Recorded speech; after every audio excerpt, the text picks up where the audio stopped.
Olá, amigas, olá, amigos. Aqui estamos novamente com o propósito de dividirmos com todos os assuntos que abordamos para o refrigério das nossas almas frente aos desafios que estamos enfrentando no nosso dia a dia. Que Deus nos abençoe, que Jesus nos fortaleça nessas empreitadas. São dias tumultuosos esses que estamos vivendo, não é mesmo?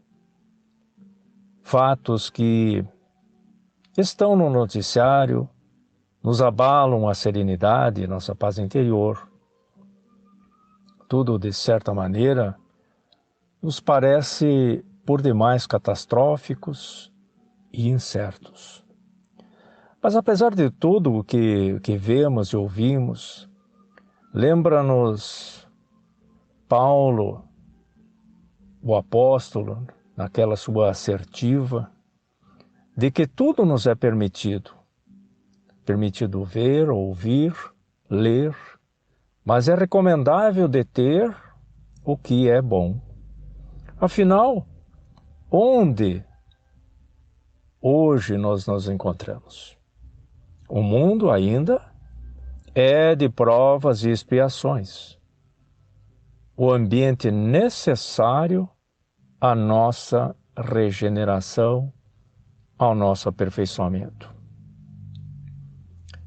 Encontramos em o Evangelho segundo o Espiritismo, no capítulo 5, um tratado sobre as aflições e como nós podemos encarar esta situação das aflições no mundo. Esse capítulo, o codificador se apoia nas bem-aventuranças, que foi aquele memorável discurso do Mestre Jesus, onde ele resume toda a sua obra, ou seja, a Boa Nova.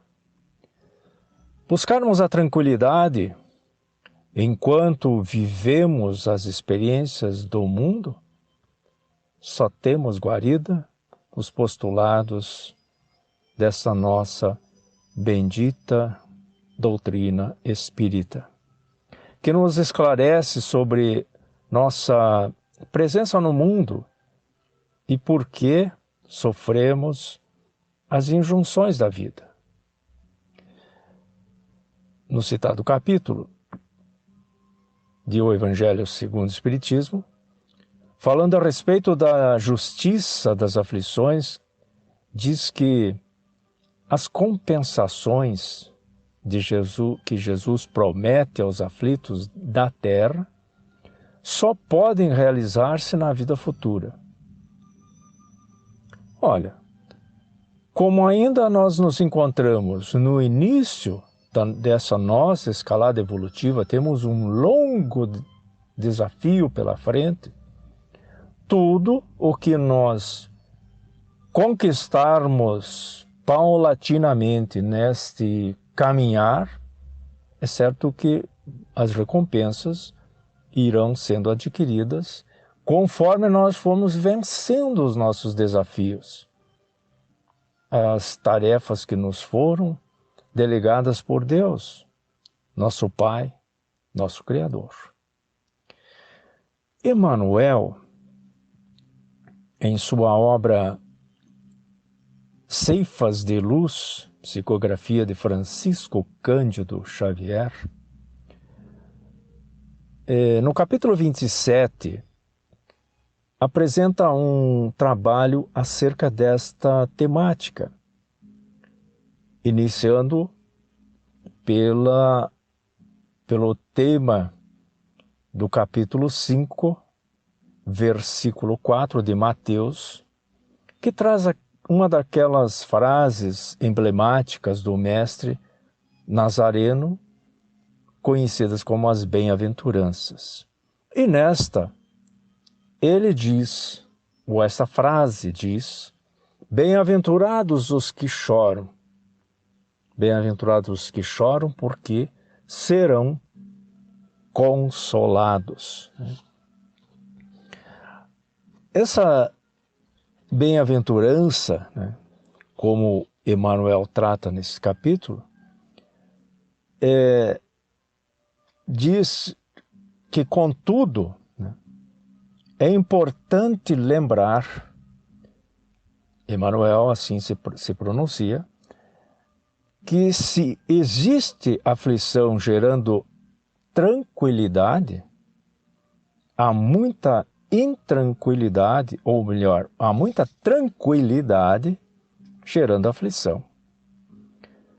E no limiar, quer dizer, no início do berço, quando nós ainda estávamos na erraticidade, planejando a nossa próxima existência, lembra ele neste capítulo, a alma, nós, né, pedíamos dificuldades, chagas, amargores, tínhamos cicatrizes. Entretanto, quando nós retomamos ou entramos no mundo físico através do fenômeno da reencarnação, já nos envolvendo com as situações do mundo, né, ele diz que fomos, então, obscurecidos, né, pelo egoísmo, pela vaidade e pela mentira e na delinquência, esquecendo tudo o que, obviamente, tínhamos planejado. E, consequentemente, as dores, as aflições, as circunstâncias vão acontecendo. Mais adiante ele diz que aprendiz recusando a lição ou doente abominando o remédio. Em quase todas as circunstâncias, o homem persegue a fuga que lhe adiará indefinidamente as realizações planejadas. É por isso que na escola da luta vulgar vence tantas criaturas, vemos, melhor dizendo, tantas criaturas ainda nas trincheiras do ouro, mergulhados nas suas cobiças, nas suas presunções, nas coisas pequenas, né, nas coisas do mundo, envolvidos por tudo isso.